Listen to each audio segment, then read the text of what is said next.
A good performance takes you out of your body for a while. It transforms you. You come into it one person, and you come out of it, even in an infinitesimal way, a different person. We need it. We need it like the air we breathe, I'm convinced. I mean, we need that as humans. We can't be without it. And I'm one of the lucky ones that hopefully lets people feel it, be part of it. Hugh Wolf is a champion of music. At the age of 35, he is already regarded as a major talent and has been called the most promising young conductor to come along in years. Wolf is music director of the New Jersey Symphony.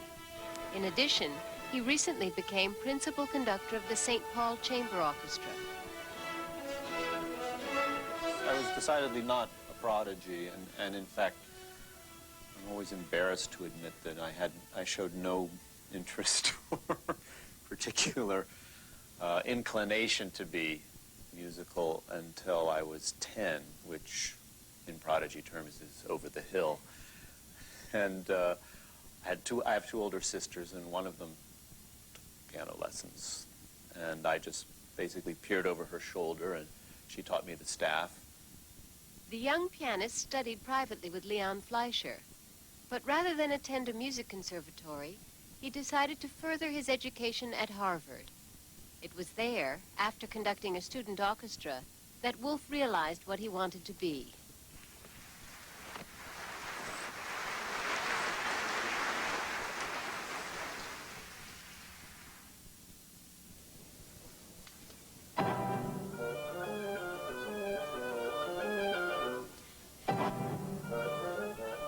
The architecture and the problems of structure, and in orchestra, the problems of orchestration, of fitting 100 voices into one cohesive whole, that became a real fascination for me. It's something that I loved and love to this day, and is a motivating force in my life every day, is to crack open an orchestra score and just delight in looking at all the strands of music and piecing them together and admiring the craft of the composer.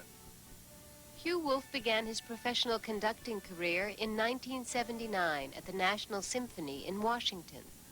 His mentor, cellist and conductor Mstislav Rostropovich, selected Wolf as his assistant. To this day, I have no idea why he would have chosen me. I was very green. From him, there is this all-encompassing life or death. Music is everything.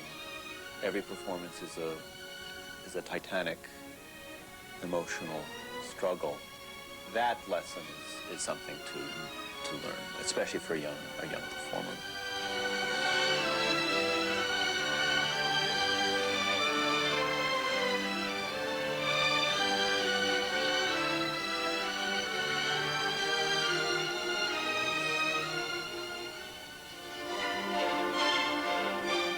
This summer, Rostropovich's protege returned to the National Symphony, leading the orchestra at the Wolf Trap Festival in Virginia.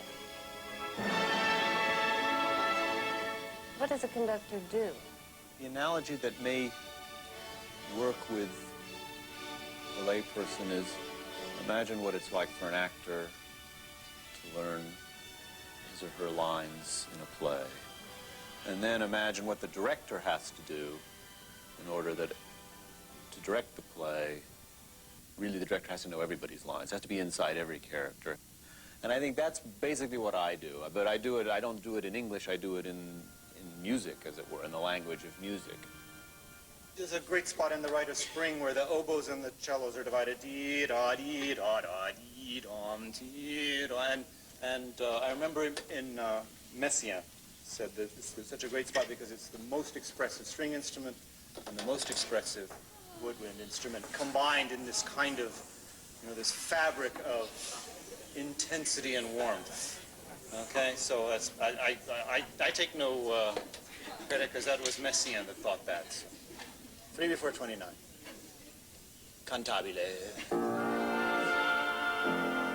Wolf's challenge in New Jersey has been to inspire new confidence in a symphony orchestra that has been plagued by strikes and bankruptcy and is caught between the musical meccas of New York and Philadelphia.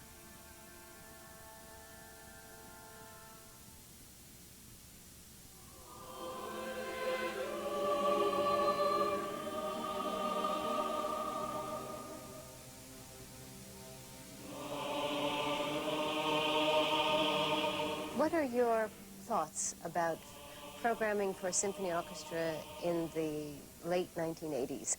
Really, at the end of the 20th century, you talk about, oh, we've got to have lots of 20th century music. 20th century music's 89 years old, some of it.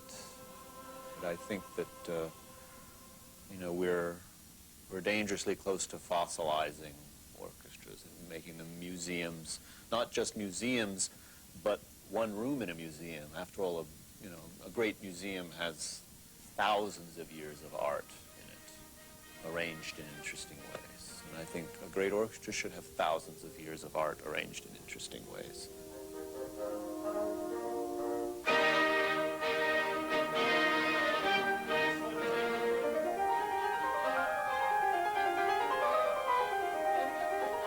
Last year, the young maestro added the St. Paul Chamber Orchestra to his musical palette.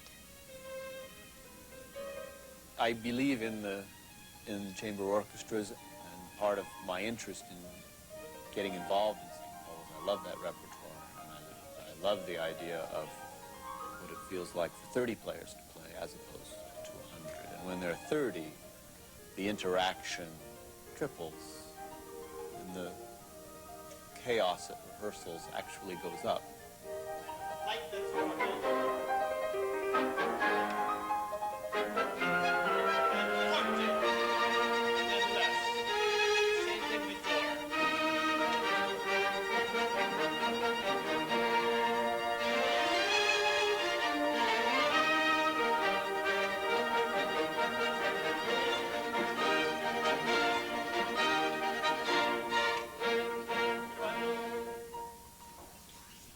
Wolf is married to Judy Cogan, a writer, lawyer, and harpist.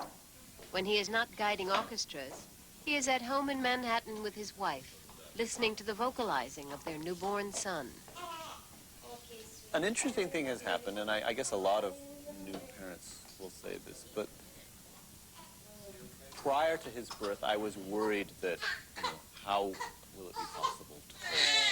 And I feel calmer since his birth. I feel suddenly there are many more things to do every day and many more responsibilities, and I feel a lot less anxiety.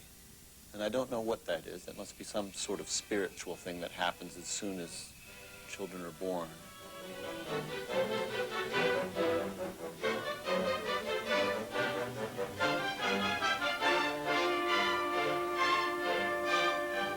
Despite his relative youth, Hugh Wolf's talent has led to guest conducting invitations from most of the major orchestras in the United States. This year, he was welcomed by the New York Philharmonic for their Summer Park series.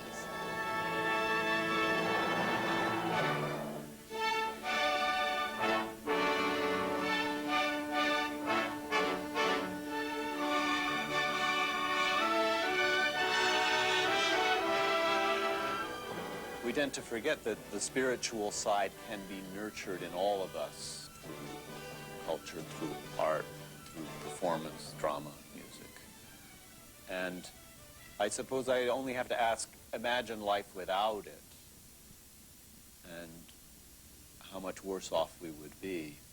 And I don't mean that you have to love Beethoven. You can love Tracy Chapman. You can love anybody you like, as long as there is part of you that is getting its spiritual nourishment. And I think for all of us, undeniably there is.